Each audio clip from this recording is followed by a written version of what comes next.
All the movement within the planet Earth start at the core of the planet, where we had the heat from the time of the creation of the solar system due to the impact of the small planets to each other, created a convection.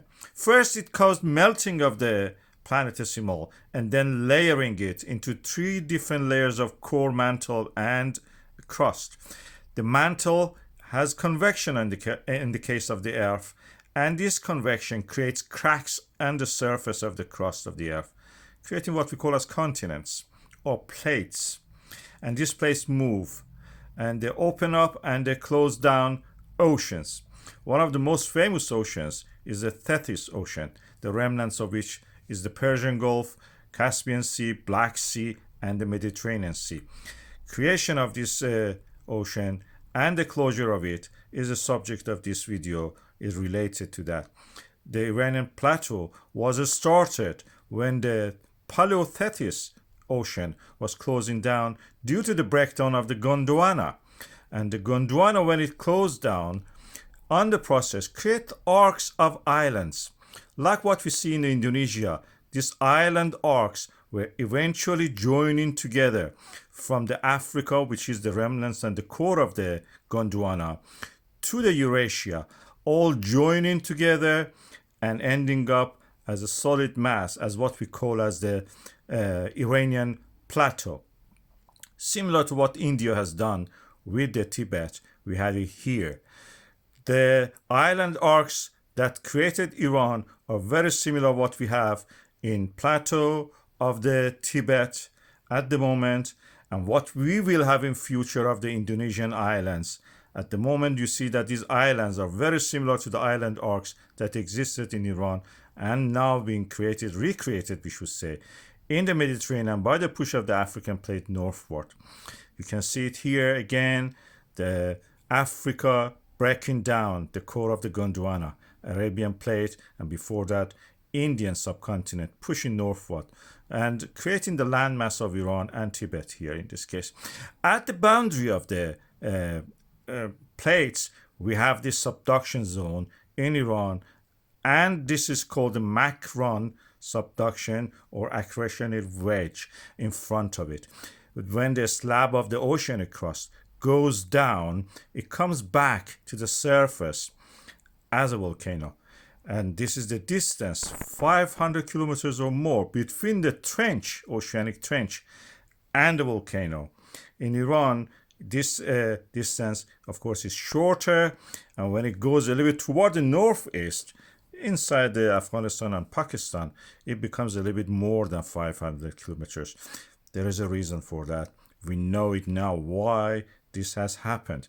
In this area, our seismic measurements has shown two different slope for the plate, oceanic plate going down, and we think there is a detachment of this oceanic plate creating this phenomenon we see.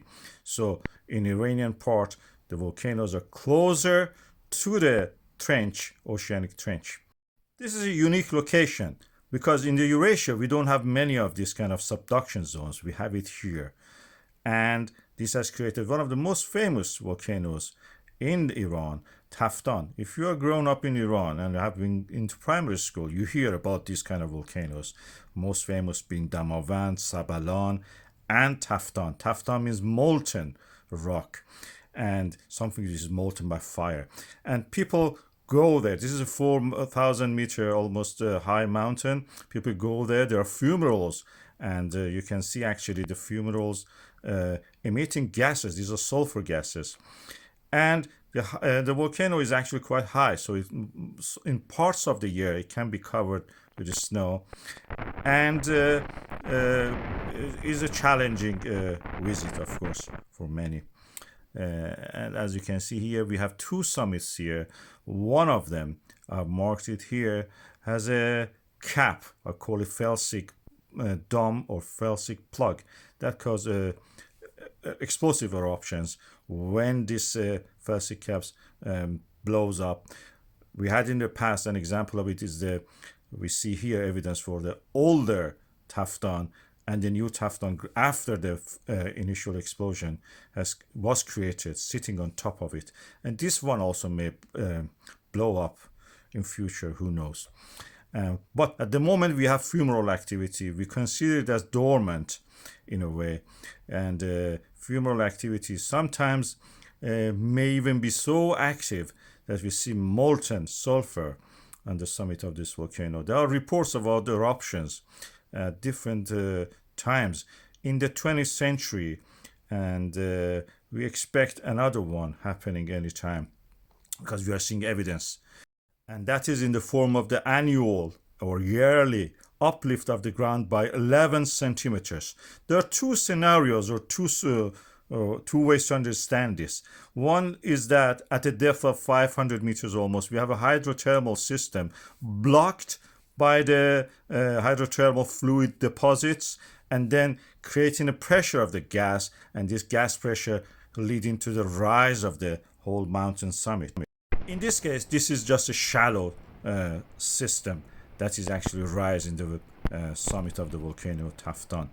But there is another scenario, possible way, is that probably magma, a small pocket of magma or reservoir at the depth of 3 to 4 kilometers existing, and new material is being added to that. In this case, and a volcanic eruption will happen, the volcanic eruption which will lead to some deposition and lava flows in the surface.